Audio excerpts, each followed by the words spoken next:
Meet the man who says that the Met Office are wrong. They got us all excited when they forecast a summer scorcher a few weeks ago, but we're about to meet the man who claims that may not be true. Instead of using technology, David King believes old wives' tales and Mother Nature are a much more accurate way of predicting the weather. David's with us now to give us his summer forecast. Welcome to you. Good afternoon. It's lovely to meet you. Nice It's lovely to to have you here. I really want to ask you for good news, but I'm fearful that it's not going to be. Did you forecast this? Yes. Yeah. Did you? And this is nothing to the rain you're going to get next week, because next week is heavy rain. This is just rain showers. It goes with the moon. The moon changed yesterday and it was rain showers. Right. The next moon is heavy rain. Oh. So how do you do this? How do you predict this? Skill and experience. Well, you're not scientific. No, I just use nature. Use your eyes. Nobody uses it. They look, but you don't see. And nature is telling you 6 months ahead. Such as what? What sort of things does nature do?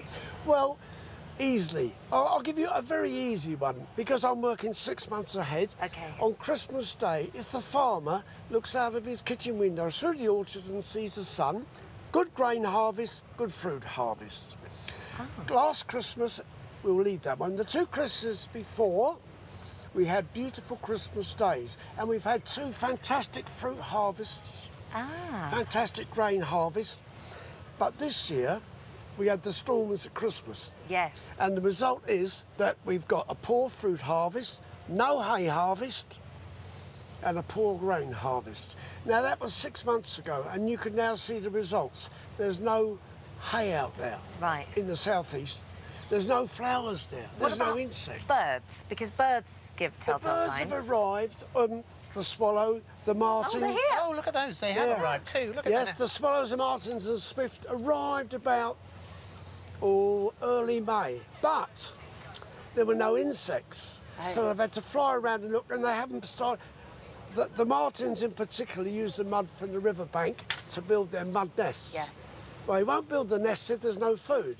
So they've only started to build the nests earlier in the week when we had the good weather. But look at it now, there's no insects out there now. The Met Office have spent a fortune on very expensive machinery, computers. So how come you say they're getting it wrong? I'll defend them. OK. Now, that's a change, isn't it? They were misreported.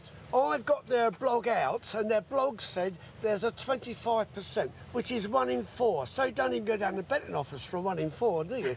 There's a 1 in 4 chance of it being warm to the end of July.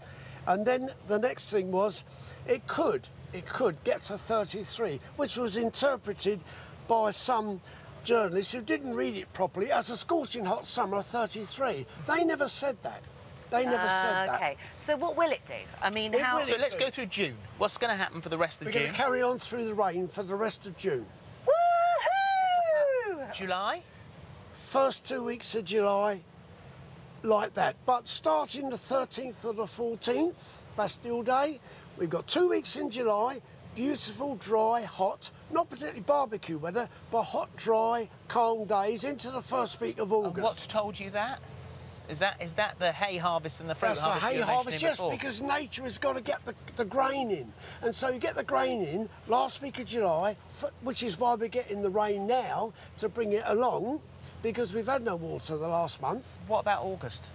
First week of August, they'll get the grain in, they'll get the harvest in, and then running into the second week, I think that's the end of summer. I do really. Oh, really? I do really. It's not looking good, is it? The birds... Are we going to have a sort of Indian summer, September? Well, is that everybody says Indian summer is September. It's not September. Oh. The Indian summer is St Luke's little summer, anything from the 15th to the 25th of October, and it ends on the 25th of October, St James's Day, when there is always a storm. That is when the children are on half term.